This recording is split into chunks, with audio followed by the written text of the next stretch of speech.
新闻相关报节，中国的国台办针对台湾5个媒体人还有他的家属下达了一个惩戒令，包括我本人在内，把我给吓死了。那这个中的关键在哪里？非常有趣是，中国对台湾这些人物有下达惩戒令，不是第一次。过去下达惩戒令都是因为你的台独立场、你的两岸立场、你的意识形态，代表你阻碍了祖国的统一大业。但是这次针对我本人还有我的家属在里面的是，这个惩戒令是干嘛？是罔顾大陆发展进步的事实，蓄意编造有关大陆虚假负面的信息，透过电视、网络、报刊大肆传播，蒙蔽岛内群众，这就有趣了。这个代表他是用台独的标准，是说你等于说制造了一个虚假的经济落后的一个消息，对中国的经济发展不利。那问题是中国有这么样的计较吗？你有这么的一个脆弱吗？现在难道你去批评中国的经济，它要等同你的立场跟台独跟意识形态有关吗？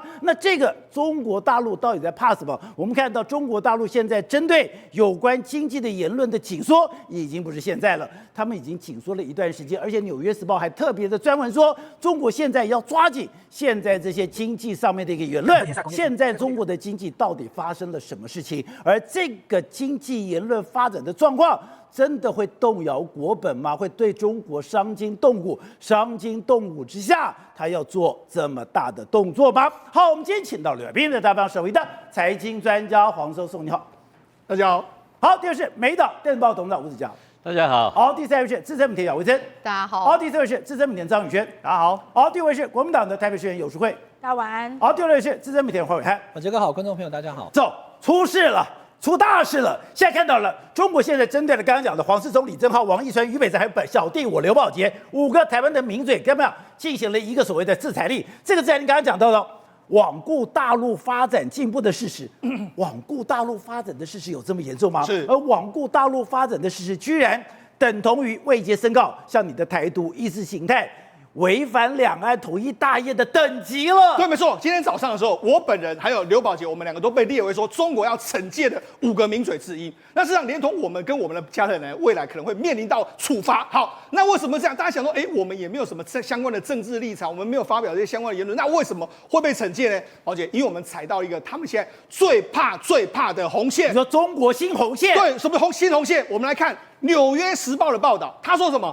中国国家安全，国家安全面临的新威胁是恶意唱衰经济的中国人，就是你恶意唱衰中国经济是不行的。好，所以我们就讲，所以说中国的经济有这么脆弱吗？中国的经济已经脆弱到你不能唱衰了。对，好，那他为什么会有这个报道？因为是中国国家安全部的党委说的，他发布了一个不祥的警告，称中国国家安全面临最新的威胁是批评经济的中国人。他的报道是源自于中国国家安全部所发的一个文章，所以经济不能批评了。对，好，所以我们就讲，那难怪我们会被列入所谓制裁的名单。为什么？我们可以讲，事实上去年的时候，网易它有一个有关于中国农民工如此打工30年的这个纪录片，他说打工人非常辛苦，结果没想到这个纪录片只是忠实的记录，就没多久之后就已经不见了，被下架没了。对，另外第二个，中国还有一个政法大学的院长刘继鹏，他就说，现在不是这个投资股，就是我们现在看到这个画面，那这是什么？现在不是投资股市的好时机，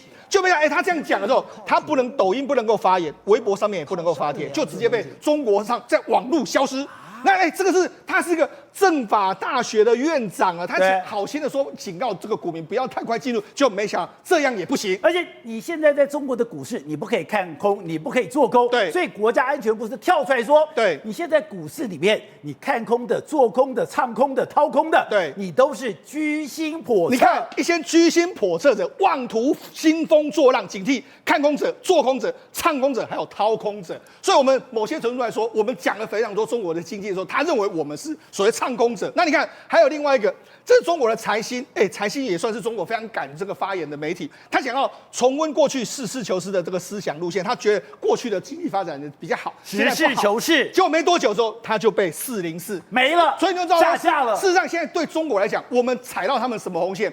因为我们踩到了报道中国大陆经济可能在下滑或者有压力的这个红线，这个对中国来说是新的国家安全。而且我刚才讲的，等会我们看刚刚的画面，如此打工30年，这个画面非常震撼人心。我们当时也去报道了这个东西，是这个东西没有想多久，很快就被下架。我们是当时把它给弄下来。他说那个当时的工人是怎么样？现在中国要打工，凌晨4点你就开始要等活，而且你现在有人380元的医保，你都缴不出来。对，没错，我们讲的就是一些可能中国媒体的报道，我们引用之后，现在就变成是唱衰中国经济。好，那现在中国也真的面临到了一些不可言说的诡异事件。怎么样不可言说的诡异事件？现在有人去查到，现在中国的银行存款非常诡异的是1个月的时间，18兆不见了。对，没错，我们讲的都是中国所公布的数据，这是中国人民银行它所公布的数据，这个绝对不是造假的。他们在4月份的时候，他们的中国民众的这个人民的这个存款来说，约莫是7.32兆。那7.32兆折合新台币是32.79兆，可是前一个季度是11.24兆。你看，这么短的时间里面，居然1个季度从11.24兆的人民币的存款变成是7.32兆，中间有非常多3.92兆的人民币不见了。到哪里去？很多人就说，因为他们怎样跑到中国以外的地方去了嘛，他们润走了嘛，所以这个对中国来说，这个是事实啦。3.92兆就合台币，他们18兆台币不见了。那这是中国发布的数据啊。另外第二个，我们再跟他讲，事实上现在对中国民众来说，他们怎么样？遇到一个，我不但是这个中国的钱不知去向，我要领钱。我都还领不出来。譬如说，你看，这是中国的民众，他在这个工商银行，他存款有426万人民币，他想说，那我就每天存的这个存这个取钱出来吧。就你看他取钱，他明明就有这么多的现金呢，他说你可能就能够取2万，一天就是2万，然后他说那怎么办呢？事实上，这样目前为止，中国民众是你连要取钱都没办法取钱，我自己的钱啊，不能领钱，没办法领钱的这个状况啊。另外包括说什么，我们在节目上讲过减薪，这个减薪也不是我们说的，公务员减薪，这是中国他们内部发，这个浙江降25%，江苏降15%，福建降20%，包括路透社的他们也发表说，中国的这个重要的这个券商龙头也减薪啊。对，这些都是国际媒体的报道，而且大幅的裁员。对，那这个要告诉你什么？告诉你，我们一个国家这个所谓资金不见了。另外，包括你领不出钱来，然后人民的薪水没有了，那当然是经济不好的一个态势嘛。好，那之前中国还发动了一个消息是什么？他说，我们根本没有所谓的非法移民，你是抹黑我们。可是你从所有的照片，而且是看到了美国媒体的照片，是你跑是个事实啊。没错，实际上中国驻美大使之前曾经说过，部分美国媒体也有政客这个说什么大量的中国移民非法进入美国一事，那这是假的。那当时他们也发出非常多的这个说，驳斥大家的这个看法。可是宝球跟大家说，实际上你看这个照片，这照片是什么？这是在巴拿马的雨林。巴拿马的雨林，人家拍到什么？巴拿马雨林为什么会有中国小商店？然后人民币什么兑换美金，可用微信支付，然后祝老乡们一路顺风平安。那为什么会这个样子呢？就在巴拿马的雨林，对，居然有一个中国的公告。对，然后他们在那边拍，的确每天都非常多中国人走过去啊，这是事实啊。另外一个，他们还可以，你看这个，如果老乡你肚子饿了，对，我们这边还有这个所谓康师傅的方便面给你吃，所以就是这样啊。你看你说没有到美国去吗？他们真的透过所谓雨林的这一道路，真的来到美国啊。另外第二个是什么？中国就是说，我这个日本啊，很多现在日本媒体报道说，我们现在很多中国的这个，很多日本的这个东京的商店街，很多中国人啊，你看。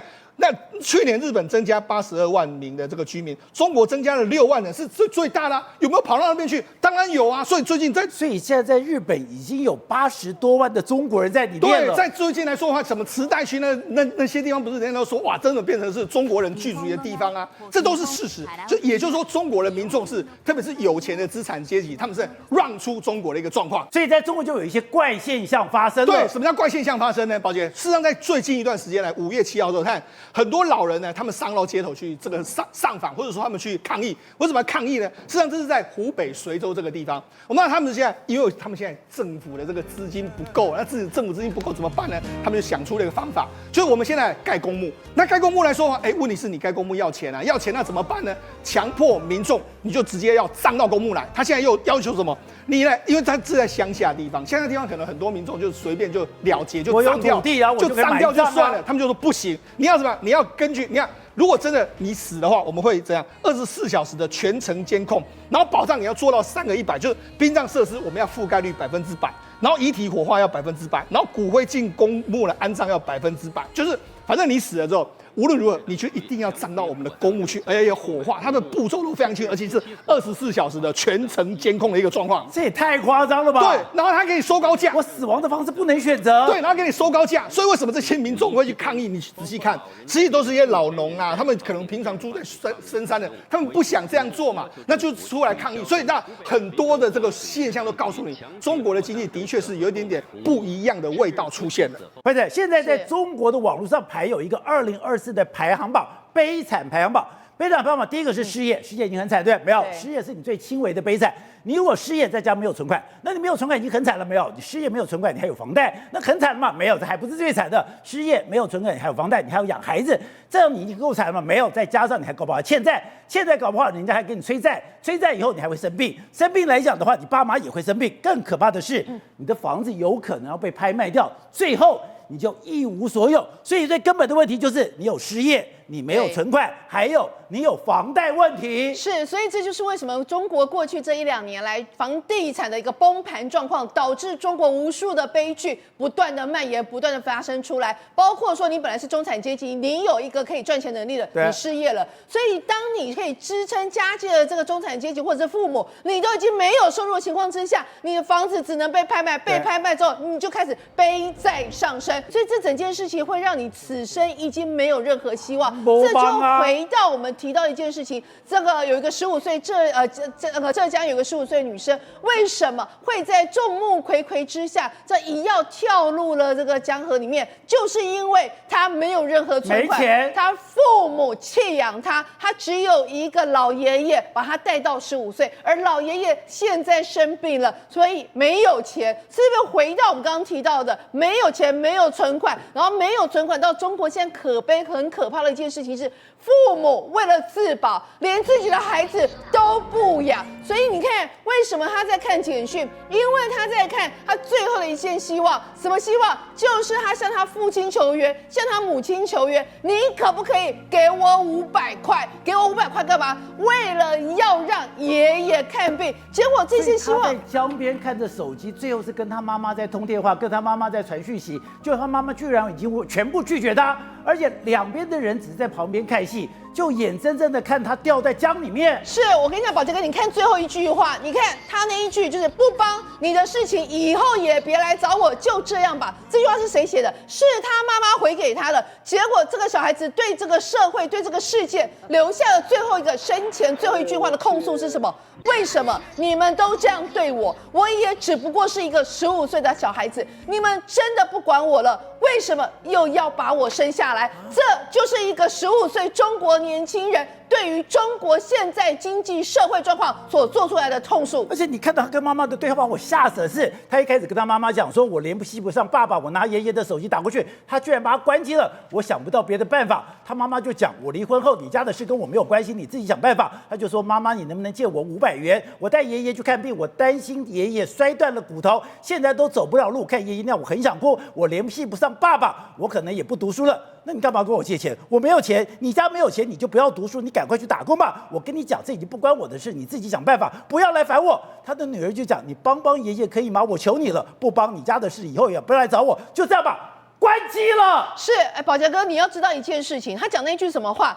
你的事情以后也不要来找我了。所以这代表什么意思？我是把你生下来带你到这个世上的，结果我竟然可以冷血到告诉你，你的事情以后再也不要来找我。他也不过是15岁，而且是你亲生的女儿，他也不过是为了要跟你借个500块，一个500块就可以看到中国这样的人性。他妈妈竟然为了500块，连自己的女儿都不要了。而且我们看到中国现在出现什么私刑正义的状况？现在在贵州居然刚刚讲，有一个诈骗公司联手黑社会骗了22亿元，这些贵州受害的民众，我去告官，对，官居然不理。导播，我们看到画面真的非常夸张，这些贵州的民众居然就把那个老板抓起来了，抓起来干嘛？你看到这个就是那个老板，他游街示众。是，当然游街示众，你知道为什么？因为他们是高官，他们所有穷尽司法所能做到的。结果这个政府啊，中国的司法告诉他们什么？关我什么事？记不记得徐静讲的那一句话？你家怎么样？关我什么事？这其实放到整个中国社会都是一样的。你被人家骗了，关我政府什么事？你被人家坑了，关我政府什么事？搞到这边只能逼着这些民众必须私行正义，为自己讨回公道，所以才会有你刚刚看到这个案子。事实上，这个贵州他们是透过虚假的宣传，竟然从2014年到2022年，总共吸引了3000名的投资客，诈骗的金额高达5亿元呢。就到最后2022年4月之后，他们连最基本的利息都不付，所以他们开始就是告官之后他就说，这2家公司非法集资，无金融融资的资格，就这样进行惩处。所有被诈骗的钱他也不管，不理了，他也不去查封他们财产，他也不帮这一些被3000人去争取回他们应有的公道，什么都不管，就是两手一摊，那是你家的事。所以这3000人才会集结起来，开始抓人，私行正义，想办法为自己讨一个公道。好的，现在最关键是中国现在这个状况，其实跟台湾没有关系，关键在哪里？是中美的大对抗。中美大对抗里面已经把它形成2个完全不同的体系，而今天拜登又下了一个更重的手，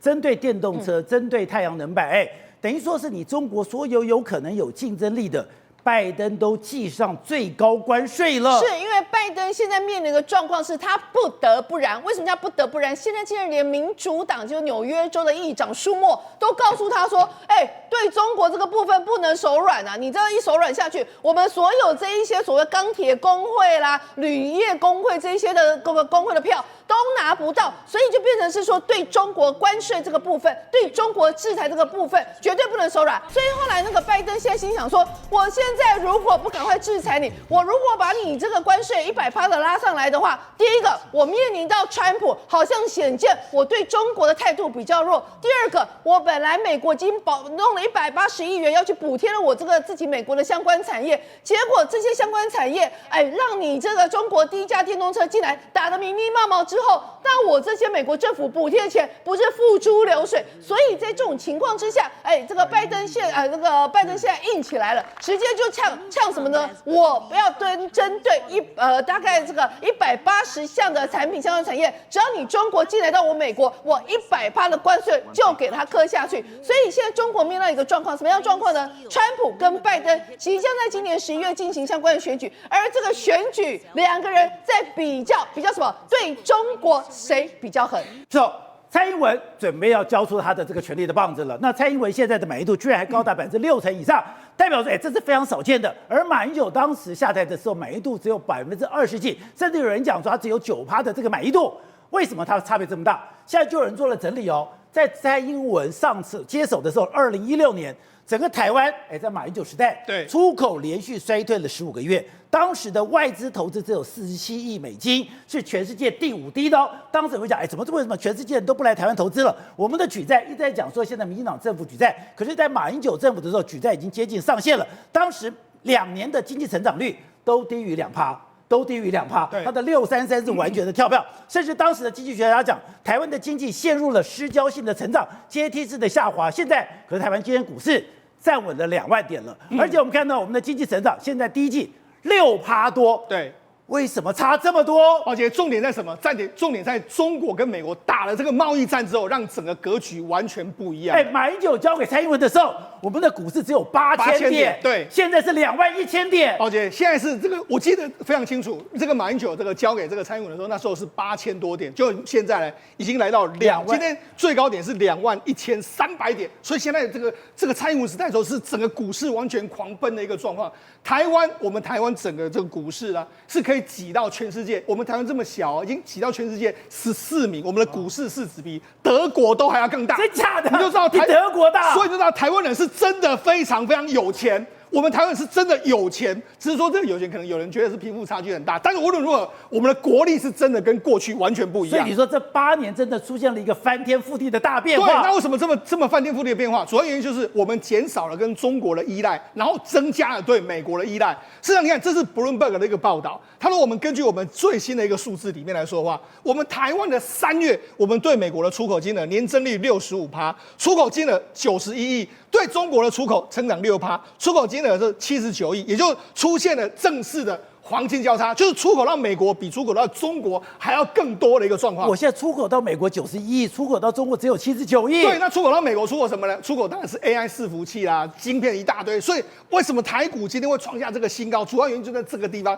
因为出口到美国了。你看现在整个引领在这个所谓股市冲锋的，都是跟美国相关绑在一起，台积电啊、广达那些完全都是跟美国绑在一起。对，所以现在就完全不一样。而且那这个我们之前陆委会还公布一个数据，在我马英九的时代的时候，我们当时的对台商整个对海外投资来说，中国是占最多，占了大概88%。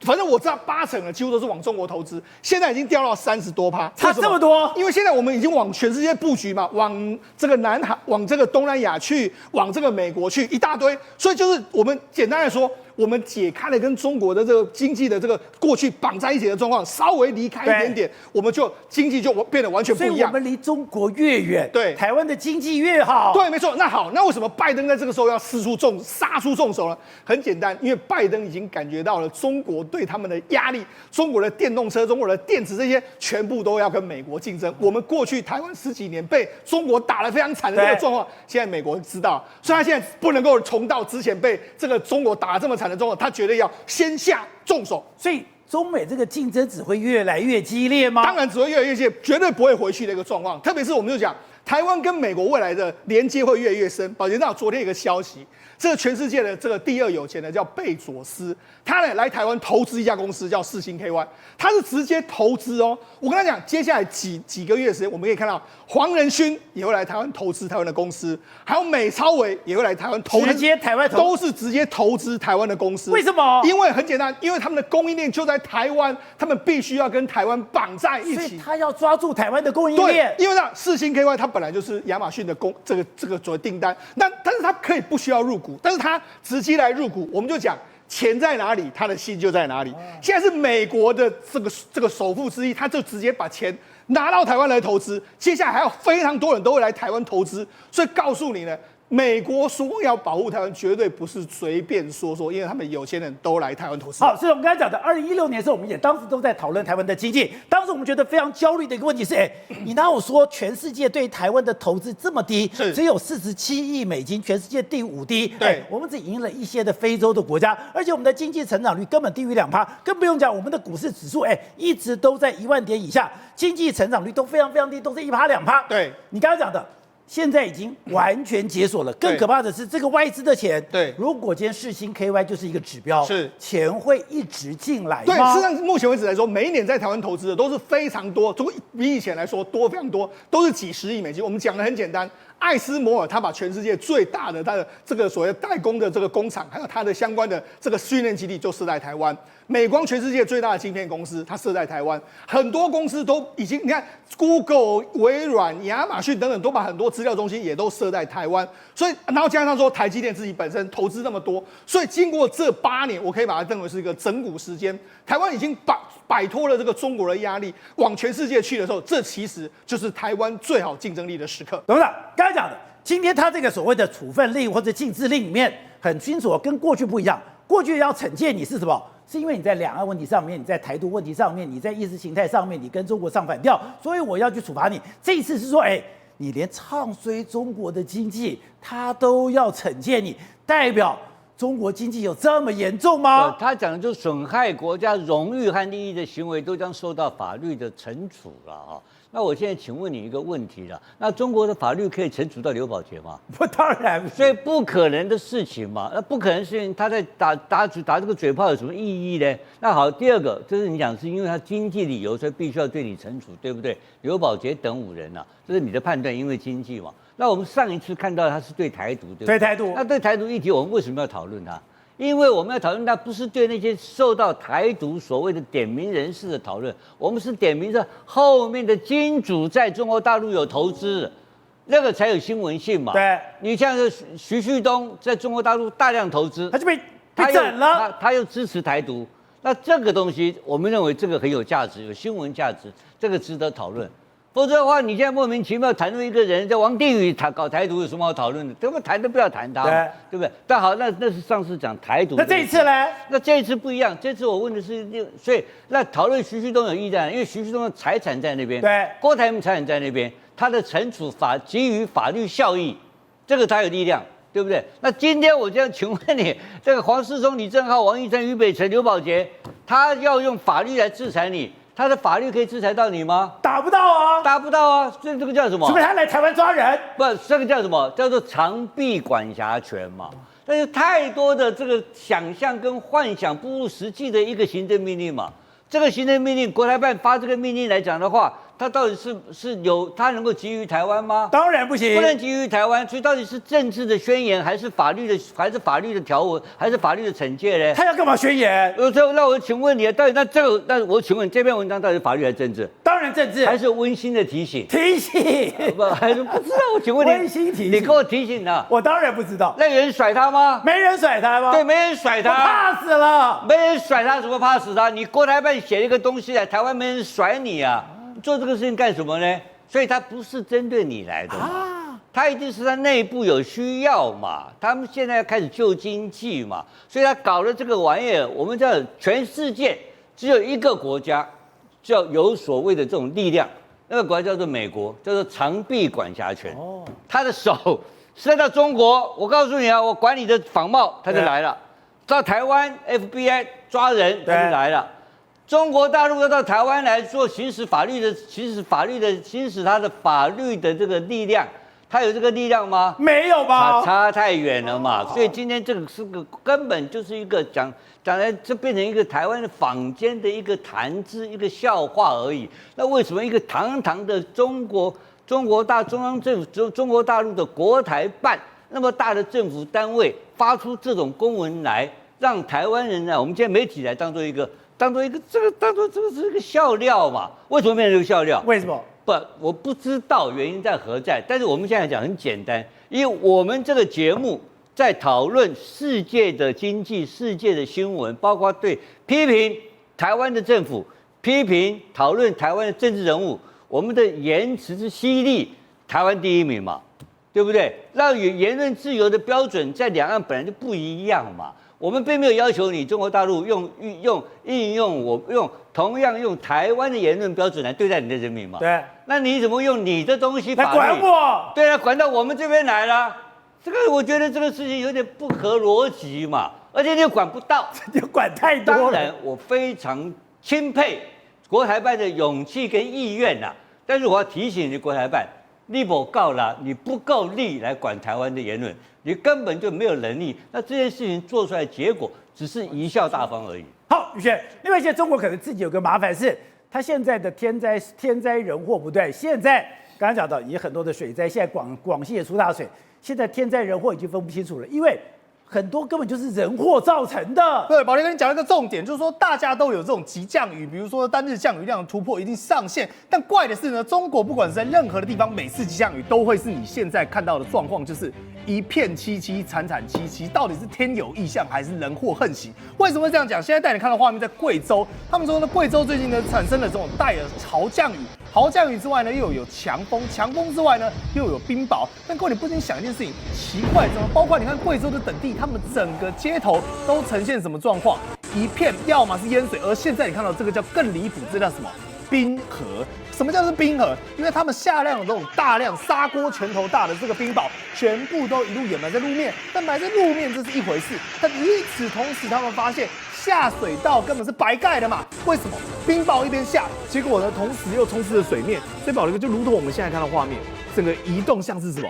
像是我们河流、冰河，像是冰河一样。所以他们甚至怎么形容？因为这个冰河还不是干净的冰河，有些上面那种灰灰脏脏的，然后整个颜色很肮脏，他们完全无法宣泄。对，然后他们说，你知道最后宣泄到哪里吗？不是下水道，怎么会跑到我家？说我家门口一打开门，马上一堆皮蛋瘦肉粥全部冲进我家里面。他们用皮蛋瘦肉粥来形容这种离谱的现象，而且不只是这样。你说单单贵州一个地方就算了，现在连哪里，连广西的南宁也一样，做大水淹大灾。为什么会这样？因为各位你知道，现在中国大陆最流行的就是电动车。结果他们讲电动车呢，真的原本是靠电驱动，现在不用了，现在变水动车。为什么变水动车？我车子停得好好的，就最后一大堆大水冲过去，整个所有的车子都应声跟着移动，只能顺流而下了。对，你各位，你看一下这个状况好了啦。这跟你讲说是天灾，不是嘛？那问题是你有排水系统啊，为什么排水系统都没有作用？请问一下，台湾每年有台风来袭的时候，